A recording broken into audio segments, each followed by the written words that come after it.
Manx Radio's 1 to 3, tended by Ramsey Garden Centre.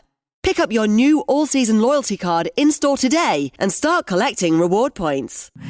I have a studio full of guests, which I'm delighted about. We're going to be talking all about Evita. We've got, from my right, we've got Jude, we've got Alex, and we've got Scott with us. Scott, I'm going to come to you first because we don't often get a chance to speak to you. You are directing this production of Evita. How long have you been over for? This time or Yeah, for, this time. Not long, actually. I came over last Thursday. I saw the last 2 run-throughs in the rehearsal studio, and then straight into production meetings on my day off on Saturday, which actually was quite a fun day in the end. And then yesterday was all technical. We had a 12-hour session yesterday, and then I'm back in today, and I'm actually meant to be at the theatre now lighting, but I'm not. I'm here talking to you. We've dragged you away to come and talk to us about it. So obviously, I did check on your Facebook, and it did say there's like 100 or something people helping with the get-in yesterday. So it's all just coming together. So what's it like seeing the stage sort of at this point all coming to life to bring the production? This is the fun part of the job, because you get to play dress up, you put the costumes on, we see what the makeup's like, we see what the wigs are like, if the lighting works with this, how the sound is, and then it gradually, hopefully, improves each day until we get to the opening performance on Friday. Oh, honestly, I can't wait for this one. It's going to be quite the thing. Because, it's mammoth. Well, it's huge, isn't it? And it's not just huge from a production point of view. I mean, this story is just incredible, isn't it? Extraordinary. So talk about highs and lows. I've waited a long time to do this. Is this the first time you've directed Evita? Yes, and I've directed over 150 musicals, and this is the first time I've ever done Evita. And what's it been like, the process for you? Very enjoyable, because obviously with YouTube you can see so many different productions, and you see some terrible ones and you see some great ones, and you see some directors that I really don't know what they were on, because they've been very wacky. I mean, the recent production in Leicester was odd, apparently, and got some very mixed reviews, from literally the worst ever to the best ever. Oh my word. So it's my concept of what Evita is going to look like. Very important that it keeps going the whole time. It doesn't stop the show, it's continuous. Do you know, it's interesting you say that, because I suppose from a director's point of view, you do have a pressure to that extent, don't you? That you do want to put your own stamp on something, the but only you don't time want to you're break mentioned in a review is if it's bad. Yeah. They criticise you if it's bad. If it's fabulous, they don't mention you at all. So I'm hoping I don't get mentioned at all. Oh, I think we'll say you're fabulous. I'm sure we will, Scott. And we have Alex sitting next to you. Alex, Toohey, lovely to have you with us, as ever. You turned up this time. Yeah, thank you. Yeah. I was 15 minutes early. I'm trying to average out my appearances. Well done, you. I have a president sitting opposite me. I mean, this is very exciting. You're looking vaguely presidential. I mean, I'm guessing you're going to have slightly more sort of presidential attire. Yes, I've got a sash, and I'm being told I have to be clean shaven, which I'm quite apprehensive about. I think the last time I was clean shaven, a number of years ago. Anyway, it's people my aren't safety going to blanket. recognise you. No, they won't, and I've had that from the advertising that's gone around as well. People, don't recognise me. I like to think it knocks about 15 years off me, but yes, Scott doesn't think so. Scott did give a very interesting look at you just then when he said that. Yeah, I could feel the look. No, but it's a very exciting role to play. I'm very fortunate that this is my second time in Evita, having performed the part of Shay for Taylorian 12 years ago. Feel very old this time round, but no, it's a great privilege to play the part, and it's great to be part of the DCU. And of course, we hear obviously Evita all about Eva Peron, but presidential role obviously very, very important in this. I mean, it must be one of those roles where you just think this is a pretty good role to be doing. It is. It's a very tricky role to play. Actually, I kind of liken him to Prince Philip, that he's always kind of 2 feet behind and supporting. But vocally, it's a very tricky part to play. He doesn't have his own song, his own number to sing. He very much adds to other songs, and there's lots of tricky rhythms and notes to sing in this show. It's been a challenge, but very enjoyable. And Scott, how are you finding directing Alex Toohey? Oh, it's a nightmare. I'm on medication. No, what Alex is saying, the recitatives that he has to do are, and there's one section that He even did it at the band call yesterday. He stands by the musical director and stands by the keyboard to hear the notes, because it's impossible. Andrew Lloyd Webber writes for instruments. He doesn't write for vocals. And it is extremely difficult to do. It's very technical to learn. Isn't that incredible when you think of how successful he's been in musicals, writing this stuff with Tim Rice for all these because years? It sounds fabulous when you just think, when you're a performer, because I was a performer for many, many years, and I've been in, I was in Superstar 7 times, and it is very difficult to sing. You just think, well, they'd be fine if you were doing it on the piano. And very intense and deep subject matter as well to cover in a musical. I'm saying, when people say, what's it like? I say, well, OK, well, it starts with a funeral and it ends with a funeral. Yeah. And it's fun all the way through.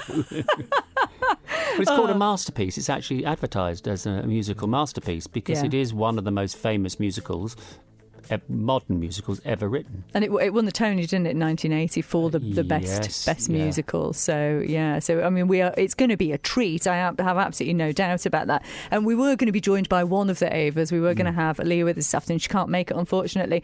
But you have 2 Avas, don't you, Alex, running over the course of... Lauren Molyneux and Leah Carter, both fantastically talented ladies. Any member of the audience that's going to come and see the show in the next couple of weeks going to be blown away by their vocals, their acting ability. It's a very, very demanding role. Hence why we have 2 Avas. But incredibly impressive ladies. And it's a complicated role in itself, isn't it? Because she's loved and hated as a character, and the journey that she goes on. Or as a person, sort of in. She's very pleasant at all. She's not. You see that when. She's from her family at the outset were ignored or ousted, so she's got that grit and determination from a very young age, and she knows what she wants in life, and she does what she has to do to climb the ladder, and she meets Peron when she's 25 years old, and he's a colonel in the army, but she sees there's potential. He then becomes president, and there's a moment in the show towards the end of Act 1 where she's convincing him that he's not sure whether he wants to become president, and she's convincing him that that it's a good thing for them, but she very much quickly turns it's a good thing for you. But she sees it all. This is all for me. And he's in it also for himself, but Scott's directed it fantastically well to show that yes, they're in it for themselves, but there is a moment further down the line where you see that they actually genuinely do love each other. Oh yeah, you've got to believe that they really love each other, or else you just think, well, there's no heart in it at all. Tim Rice did an interview and he was talking about, because obviously I've watched everything on YouTube about it, and he said the only emotion Eva Peron felt was hate. And the girls you have to be kind of, the audience have to go with you. You can't turn them off so that you hate them. You've got to be on their side, or else it means nothing when we get to the second act, when they find out that she's ill, and what's going to happen. Well, everyone knows she dies, and they do a great scene together, the Avas and Alex, where he says, you're dying, and I feel some people that come to see the show for the first time kind of go, oh, I forgot that she dies at the end. And then it's very moving. And the history, if you read about Ava, I mean, what happened to her after she died, where her body disappeared for 17 years. Oh my goodness. Yeah. Extraordinary. Found it in Italy, didn't they? Yeah. She was all over the place. They moved her and she was kept in an office. And the guards used to sell tickets so you could go and see her. Oh, my word. What a story. It really is. Well, the sort of main part of that story is going to be brought to life on the Gaiety stage this weekend. Just before we do wrap this up, Jude, I've got to come to you, Jude, because I kind of always feel when we talk to you about these things that you're the one that keeps everything ticking in the background. How are they behaving this time round? Are you keeping an eye on them all? Yeah, so making sure that everything gets done and everybody remembers what they're supposed to do and where they're supposed to be, and hopefully they'll all turn up. So it's going well. What they're wearing, how they're looking. Yeah. I've been told wigs are quite the thing. Yeah, Scott decided everybody's going to have wigs, so we've got millions and thousands of wigs. So yeah, it's been quite fun. Obviously, it's quite hard for the ladies because they're not used to seeing a different hairstyle than their normal hairstyle. So they've got wigs out, obviously very different colours that they possibly would never ever wear or never colour. Isn't that a bit sort of Sasha Fierce? Doesn't it give you a chance to sort of get on the stage and take on the personality and sort of be somebody else? Yeah, some people do, but other people are hesitant. They get a bit, that's not me. Huh? So yeah, it's but other people take it on board and really have fun with it. I just thought the dress up was the best bit. Personally, that'd be great fun. Well, listen. It's important to say as well. Jude does a fantastic job. Everybody works so hard. You've got a huge team, haven't you? For nothing. Yes, and you can see from the 100 people that came in to do the get-in yesterday, Jude works incredibly hard. The whole production team and everyone backstage, we all get the credit because being on stage, but we're nothing without everyone backstage. I always say that when the show opens, I'm the stranger at the bar because because they haven't seen me on stage. Yeah. And I can stand around and listen to the audience talking, especially in the interval, about the show. They don't know who I am. So, So we're very grateful for everybody backstage. And like you said, 100 people helping yesterday with the get-in. I mean, that is a big extraordinary. Cast. We have a big cast. Yeah, we have a big cast. And with the Choral Union, we always welcome everybody. So there's all sorts who come along, even if it's just to make the tea or contribute with a cake, that always helps. Yeah. So everybody mucks in really. So it's part of being in a society, I suppose. Which, to be fair, you need refuelling and you need all the support from everyone because the effort you all put in for so many nights in advance and a lead up, and then you've got the shows as well, 2 a day sometimes. I mean, it's crazy. And it does start this weekend. It starts on Friday, doesn't it? And it runs through to 17th. So you've got Valentine's in there as well. I mean, take your loved one to the theatre. Starts with the funeral, ends with the funeral. It'll be very romantic. It'll be fabulous. Well, there's a lot of love in the show, of course. There is, yeah, of course. So it is a fabulous thing to see. We're really looking forward to all the very best break legs and all that kind of thing. It always feels weird to me saying that. I know you're meant to, but I just feel like I'm wishing ill harm on you somehow. But I don't know. That expression has nothing to do with actual legs. No. It's the legs in the theatre which are a piece of scenery. Well, there you go. But you nothing don't to want do those with legs. breaking either, though, do you, to be honest? It's a strange old phrase, it is. Well, listen, I'm going to play a song from the show. I've got Oh What a Circus by David Essex. I'm going to play that later. I think we have to hear the big number. We have to hear the big number. So get your tickets now. There are some left, but they are going quick, aren't they, Alex? Yeah, very, very quickly Very indeed. quickly. Yeah. Very pleased to say. Yes, Yeah. Especially at this weekend.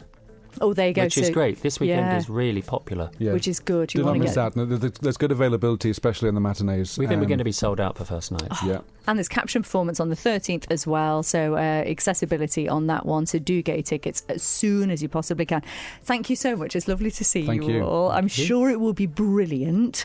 And don't forget, you can win tickets with Mark tomorrow morning from 9:30. Here's Madonna as Ava. It won't be easy.